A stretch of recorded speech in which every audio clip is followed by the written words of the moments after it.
Nyanyua mkono wako mmoja kwa Bwana, mwingine weka kwenye kitovu chako ukiweza. Haijalishi unanifuatilia uko wapi, katika ulimwengu wa roho hakuna umbali. Muamini Mungu yuko karibu nawe kuliko pumzi yako. Kaleta neno hili kwa sababu ameamua kutembea na kuja karibu na wewe. Kapita karibu na wewe, kakuona siku yako uliozaliwa, hali ya kiroho hukupata msaada wa kutosha, na kwa sababu hiyo amekuja na jibu kwa ajili ya kukusaidia ili uweze kutimiza ndoto zile ambazo Mungu amezikusudia kwa ajili yako na katika maisha yako. Fuata maneno haya, chukua sala hii kuwa ni ya kwako. Sema, Mungu Baba, Mungu Baba, asante kwa neno lako, asante kwa neno lako.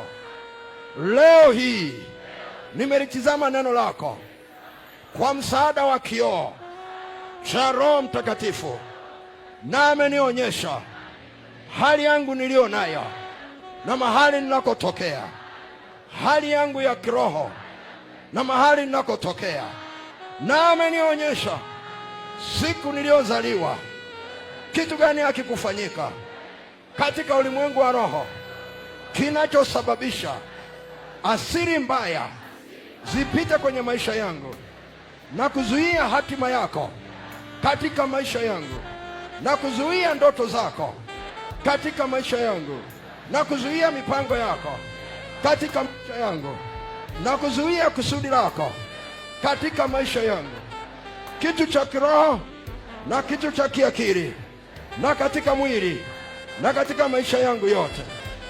Bwana Yesu, naomba unirehemu.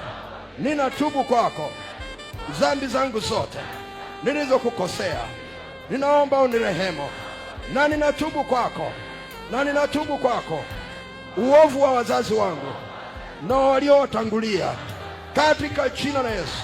Na nguvu zako, nguvu za Roho Mtakatifu, nisonge mbele, nisonge mbele, nisonge mbele, nisonge mbele pamoja na wewe, katika wewe, katika jina la Yesu, katika jina la Yesu, katika jina la Yesu, katika jina la Yesu, katika jina la Yesu, katika jina la Yesu, katika jina la Yesu, katika jina la Yesu, katika jina la Yesu, katika jina la Yesu.